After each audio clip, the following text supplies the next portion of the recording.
Kalian mau balik nama kendaraan tapi masih satu daerah? Kira-kira gimana ya caranya? Kalian bisa simak terus video kali ini untuk tahu info lebih lengkapnya. Video ini dipersembahkan oleh Arena Publik, informasi dari rakyat untuk masyarakat. Halo semuanya, ketemu lagi di Arena Publik. Jadi di video kali ini kita akan bahas tentang gimana sih cara untuk balik nama kendaraan bermotor, baik motor atau mobil, suatu daerah atau di dalam satu daerah. Nah, kalau kayak gini berarti teman-teman tuh ingin mengubah kepemilikan kendaraan dari nama pemilik nama lama ke nama teman-teman, dan alamat domisilinya di STNK atau BPKB-nya itu tetap berada di wilayah Samsat yang sama, misalnya sama-sama di Jakarta atau sama-sama di Bandung. Nah, proses ini tuh penting untuk biasanya teman-teman melegalkan kepemilikan teman-teman dan memudahkan urusan administrasi kendaraan di masa mendatang.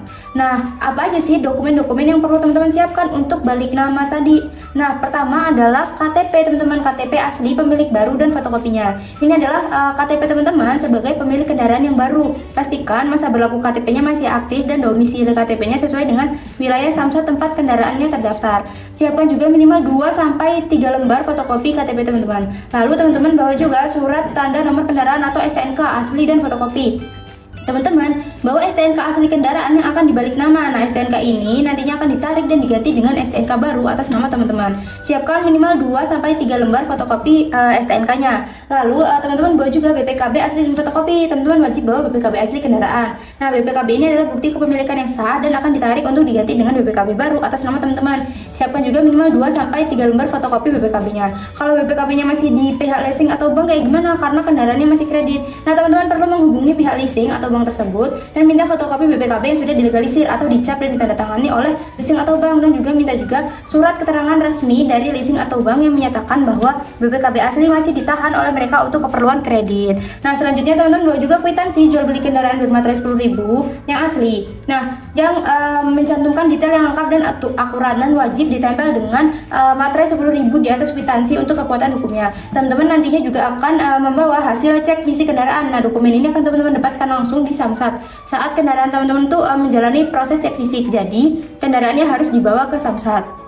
Lalu teman-teman juga nantinya akan diberikan formulir permohonan balik nama. Nah, ini akan disediakan juga oleh petugas di loket pendaftaran di Samsat. Terus langkah-langkahnya gimana kalau mau balik nama kendaraan bermotor suatu daerah atau suatu daerah di Samsat? Nah, proses balik nama ini wajib dilakukan di Samsat induk ya teman-teman, sesuai dengan domisili kendaraannya terdaftar. Nah, teman-teman datang ke Samsat induk dan bawa kendaraannya, motor atau mobil.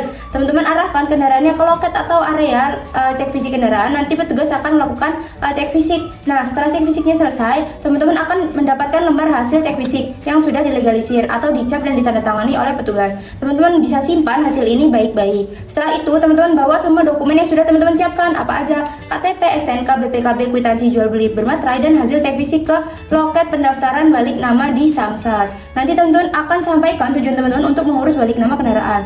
Nantinya petugas akan memeriksa kelengkapan dan keabsahan semua dokumen yang telah teman-teman serahkan. Kalau sudah lengkap dan valid, teman-teman akan diberikan formulir permohonan balik nama untuk diisi. Teman-teman bisa isi formulir permohonan balik nama dengan lengkap dan benar sesuai data yang tertera di dokumen teman-teman. Nanti setelah formulirnya terisi, teman-teman bisa menyerahkan kembali formulir tersebut beserta semua dokumen asli dan fotokopian yang sudah disiapkan ke petugas di loket pendaftaran. Nanti petugas akan memproses data teman-teman ke dalam sistem. Selanjutnya, setelah berkas teman-teman diverifikasi dan data kendaraan teman-teman sudah terekam di sistem, nanti petugas akan memvalidasi datanya dan menghitung jumlah total biaya yang harus teman-teman bayar. Nah, selanjutnya kalau ada biaya tunggakan pajak sebelumnya, teman-teman juga harus melunasinya pada tahapan ini. Nah, lalu teman-teman masuk ke proses pembayaran. Teman-teman bisa melakukan pembayaran di loket kasir sesuai dengan nominal total yang diberitahukan. Pastikan teman-teman itu menerima bukti pembayaran resmi, biasanya berupa struk atau kwitansi, dan simpan struk atau kwitansinya baik-baik. Habis itu teman-teman setelah teman-teman membayar, teman-teman akan diberikan tanda terima atau resi pengambilan STNK. Tunggu hingga nama atau nomor antrian teman-teman dipanggil. Nah, nanti teman-teman akan menerima STNK baru yang sudah tercantum nama teman-teman sebagai pemilik.